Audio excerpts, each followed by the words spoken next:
మాలా క్లుప్తాసనస్థ స్ఫటికమణిభైర్మౌక్తికైర్మండితాంగ.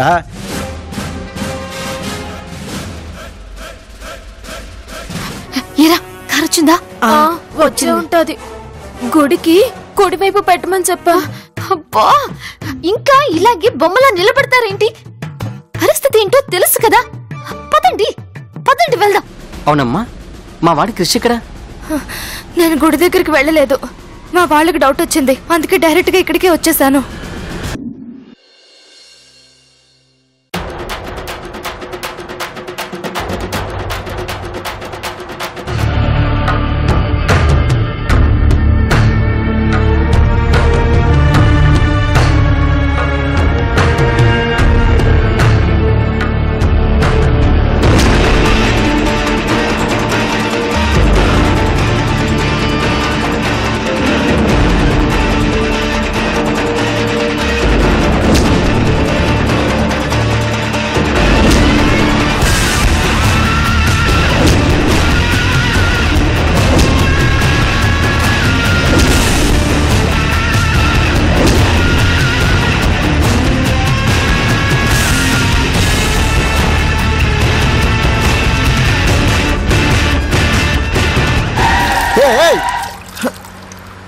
రే చిత్తరా కొడక, మాకు కార్లున్నాయిరా, దరిద్రం బాగోలేక ఇలా ఉన్నాం.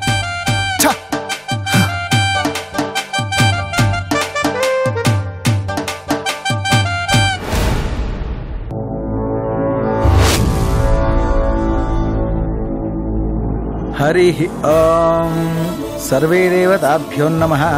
ఓం మహాగణాధిపతే నమః. యా దేవీ సర్వభూతేషు శక్తిరూపేణ సంస్థిత. నమస్తస్యై నమస్తస్యై నమస్తస్యై నమో నమః.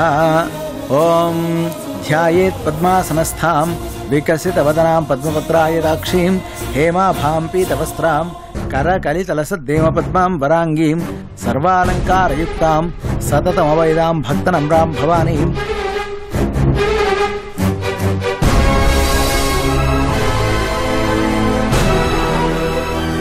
త్రయంబకే గౌరీ నారాయణ నమోస్తుతే. సరస్వతి పంతులు గారు, ఇంకా ఎంతసేపు చదువుతారు మంత్రాలు? తొందరగా తాళి కట్టించండి. అలాగేనమ్మా అలాగేనమ్మా. ఇదిగో బాబు, ఇక మాంగళ్యధారణ చెయ్యండి. ఓం మాంగళ్యధారణ ముహూర్తస్సు ముహూర్తోస్తు. ఓం ధ్రువం తే రాజా వరుణో ధ్రువం దేవో.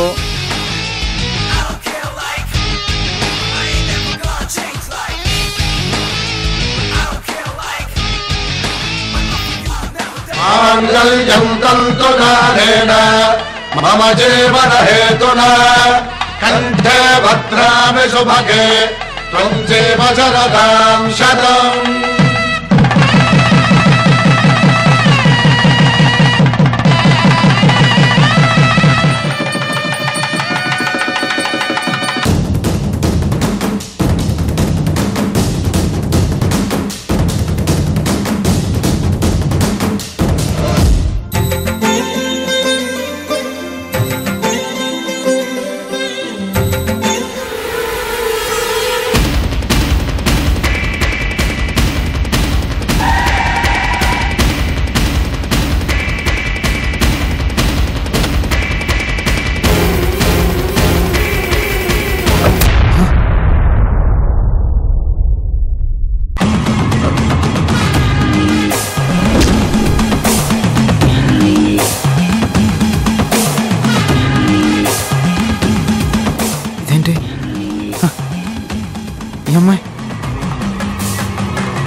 ఎవరు నువ్వు? ఇక్కడికి ఎందుకు తీసుకొచ్చావు? మై గాడ్, ఎక్కడో తేడా కొట్టినట్టుందిగా. ఓయ్, అడుగుతుంటే అలా చూస్తావేంటి? గుడి దగ్గరికి ఎందుకు తీసుకొచ్చావు? అసలు ఎవరు నువ్వు? చెప్పవేంటి?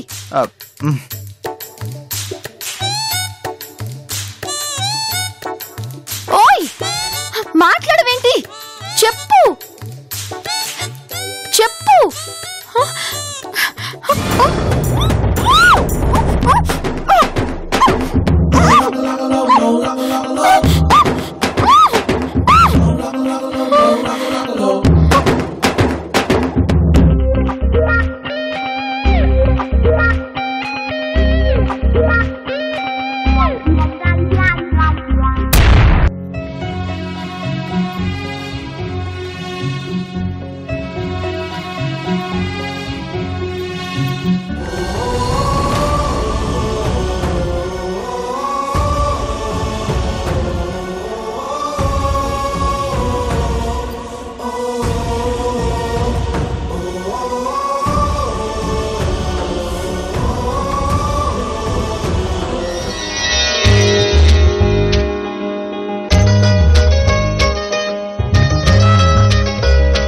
అమ్మయ్యా, వచ్చేసావా? Thank God. నీకోసం టెన్షన్ పడుతున్నావురా. క్రిష్, లావణ్య, లావణ్య, క్రిష్.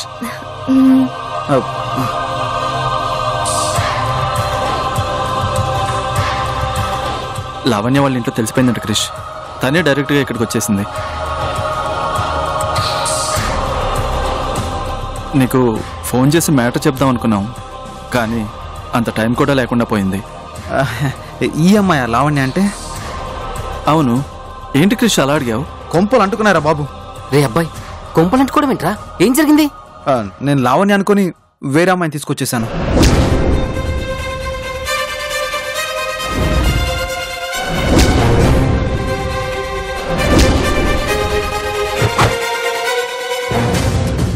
వేరే అమ్మాయిని తీసుకురావడం ఏంటి క్రిష్?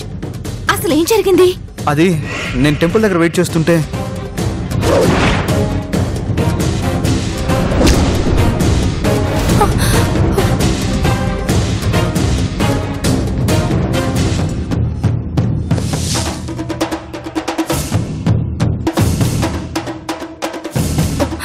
నాన్న అది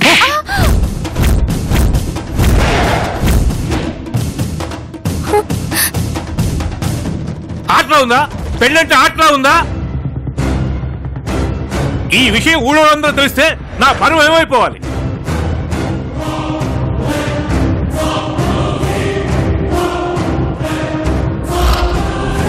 ఆడపిల్లలు పెంచడం చేతగాని వెధవా అని ఊళ్ళో వాళ్ళంతా నా మొహం మీద ఉమ్మేస్తారే. ఇన్నాళ్లు కాపాడుకుంటున్న నా పరువుని గోదాట్లో కలిపేశావు కదే. నన్ను క్షమించండి నాన్న. చెబితే మీరు నా ప్రేమను ఒప్పుకోరనే భయంతో ఇలా చేశానే తప్ప మీ పరువు తీయాలని మాత్రం కాదు నాన్న. నోర్మీవే, ఇలా పారిపోయి పెళ్లి చేసుకోవడానికి వచ్చిన ధైర్యం పక్కనున్న నాన్న చెప్పడానికి ధైర్యం రాలేదా? ఈ విషయం ముందే తెలుసుంటే ఏదో ఒకటి చేసి నేనే ఈ పెళ్లి చేసి ఉండేవాడిని. నలుగురిలో కాస్త గౌరవంగా ఉండేది. చివరికి నన్ను ఎదరం చేసి పడేసావు కదే.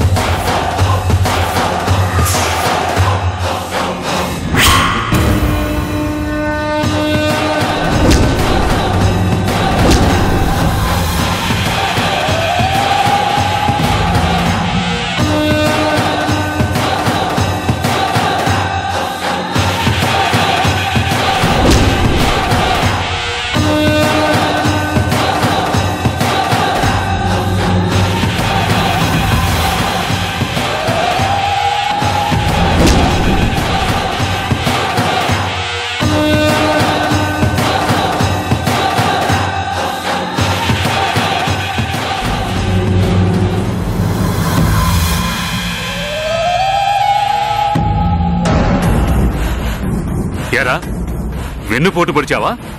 నిన్ను ఇంట్లోంచి పంపించేశానన్న పగతో నా కొడుకుని నాకు దూరం చేయాలని కుట్ర చేసావన్నమాట.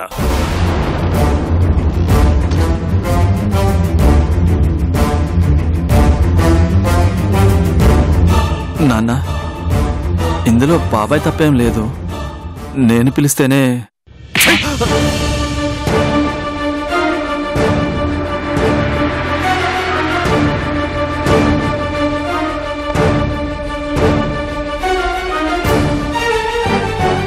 చంపేస్తాను. నోట్లోంచి ఇంకొక మాట వచ్చిందంటే చంపేస్తాను.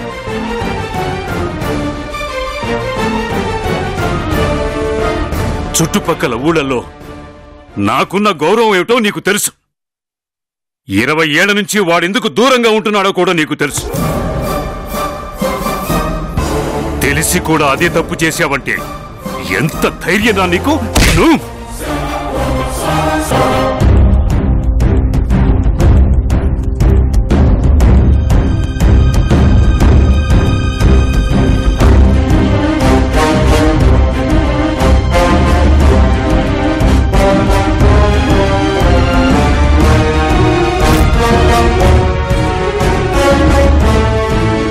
గంట క్రితం వరకు నువ్వంటే నాకు గౌరవం ఉండేది.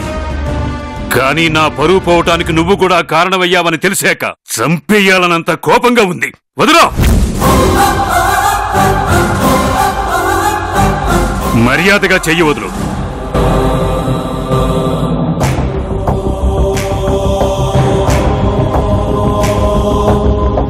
ఓకే అంకుల్, అలాగే అలాగే చంపేదురు గాని.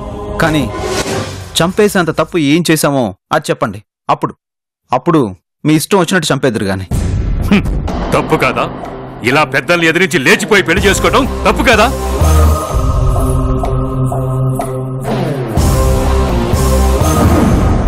కుటుంబం పరువును రోడ్డు మీద పడేయటం తప్పు కాదా? చెప్పు, తప్పు కాదా? తప్పే అంకుల్, 100% తప్పే. కానీ ఆ తప్పు కారణం వాళ్ళు కాదు, మీరు. ఏం మాట్లాడుతున్నావు? మేమేం చేశాం? అవును అంకుల్, మీరే, ముమ్మాటికి మీరే. మీ పెద్దవాళ్లే.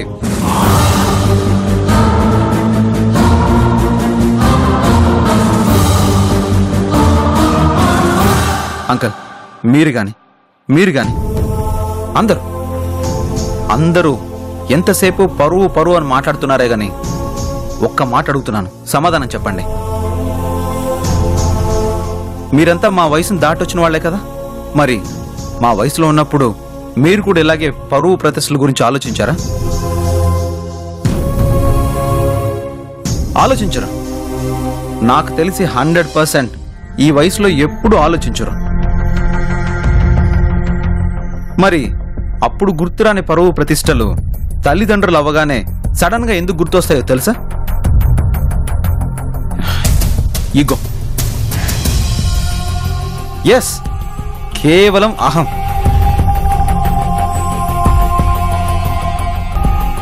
ఆ ఈగోతోనే పరువు అనే ముసుగేసుకుని ఇలా మాట్లాడేలా చేస్తుంది.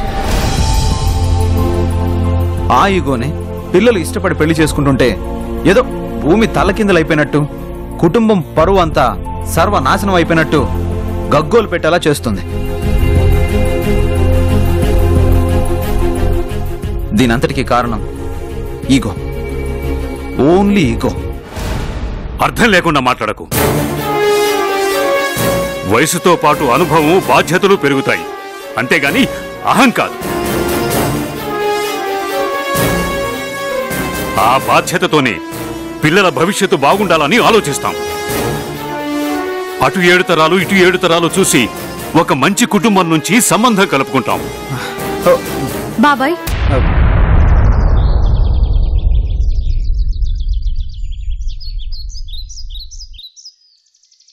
మీ అంత వయస్సు, అనుభవం నాకు లేదు. ఇలా మాట్లాడుతున్నానని మరోలా అనుకోకండి. అటేడు తరాలు ఇటేడు తరాలు చూడ్డంలో మీ ఉద్దేశం ఏంటి బాబాయ్? పిల్లల భవిష్యత్తు బాగుండాలనే కదా. అనే కదా చెప్తుంది. ఏ అర్థం కావటం లేదా? అర్థమవుతుంది బాబాయ్. అంటే ఏంటి బాబాయ్? అలా చూసి చేసినప్పుడు మాత్రమే పిల్లల భవిష్యత్తు బాగుంటుందా? ఏ ఇలా ప్రేమించి పెళ్లి చేసుకుంటే భవిష్యత్తు బాగుండదా? జీవితాంతం కలిసిమెలిసి సంతోషంగా ఉండలేరా? ఉండరు, ఉండలేరు కూడా. ఎందుకంటే కుటుంబాల విలువ తెలియని వాళ్ళకి జీవితాల విలువ కూడా తెలియదు.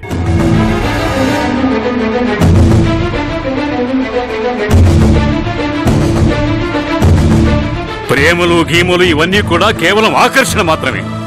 ఆ ఆకర్షణ తగ్గిపోగానే ఎవరి దారిన వాళ్ళు వెళ్ళిపోతారే గాని కలిసి మాత్రం ఉండరు.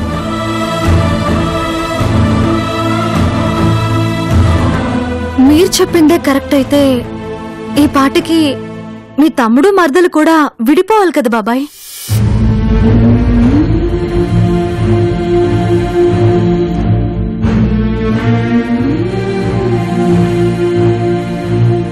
వీళ్ళు కూడా ప్రేమించి పెళ్లి చేసుకున్నారు. మరి పెళ్ళై 25 ఏళ్లైనా ఎంత అన్యోన్యంగా కలిసిమెలిసి ఎందుకుంటున్నారు చెప్పండి బాబాయ్.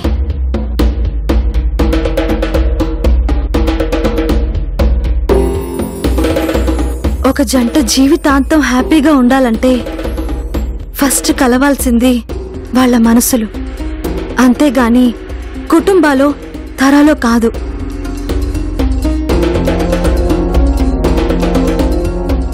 అలా మనసులు కలవాలంటే ఆ ఇద్దరి మధ్య బలమైన ప్రేమ ఉండాలి. విడిపోతే బ్రతకలేమన్న బాధ ఉండాలి.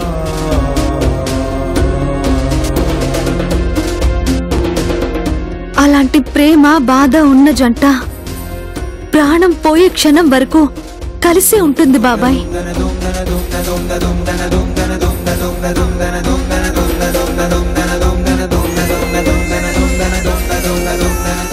అపోహలు, అపార్థాలు, మనస్పర్ధలు, గొడవలు అంటారా? ఇద్దరు వ్యక్తులు కలిసి బతికే చోట, కలిసి ప్రయాణం చేసే చోట ఏదో ఒక సందర్భంలో తప్పకుండా వస్తాయి.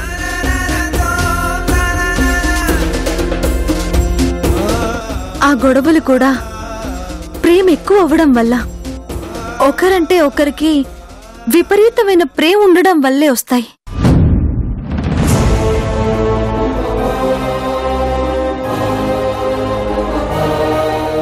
కానీ ఆ గొడవలన్నీ పాల పొంగుల్లాంటివి బాబాయ్. ఎంత త్వరగా వస్తాయో అంతే త్వరగా పోతాయి.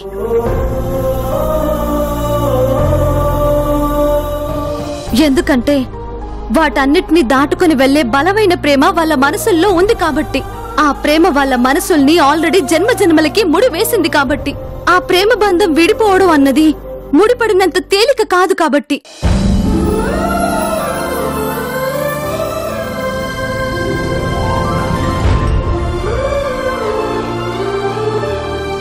అవును బాబాయ్, ఇది అక్షరాల సత్యం.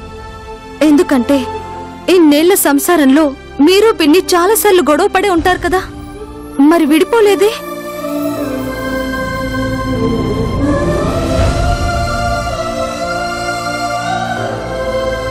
విడిపోరు బాబాయ్.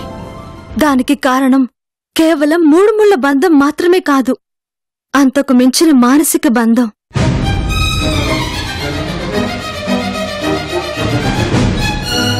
బాబాయ్, దేని విలువైనా సరే దూరం అయ్యాకే తెలుస్తుందంటారు. మనం ప్రేమించిన వాళ్ళు, ఇష్టపడ్డ వాళ్ళు దూరం అయితే తట్టుకుని బతకడం చాలా కష్టం.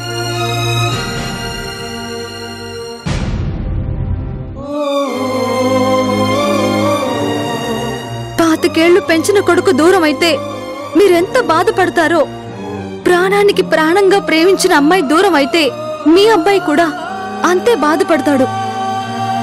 కాదు బాబాయ్, అంతకంటే ఎక్కువ బాధపడతాడు. అది కాదమ్మా. అంకుల్, తను చెప్పింది కరెక్ట్.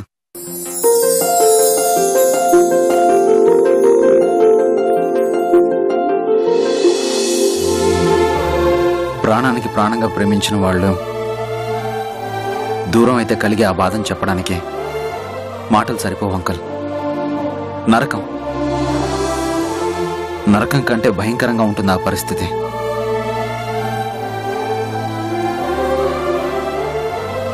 ఆ నరకాన్ని భరించడం కంటే చచ్చిపోవడమే నయంరా దేవుడా అనిపిస్తుంది.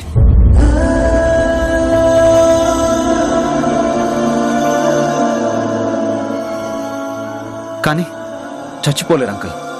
ఎందుకంటే ఇష్టపడిన వాళ్ళ కోసం బతకాలనిపిస్తుంది.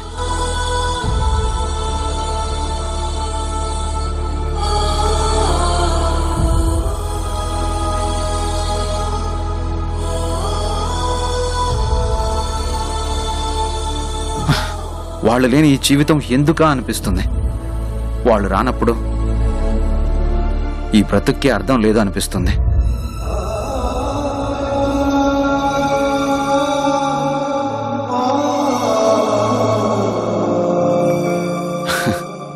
ఎందుకు బతకాలో, ఎవరి కోసం బతకాలో అర్థం కాని పరిస్థితి.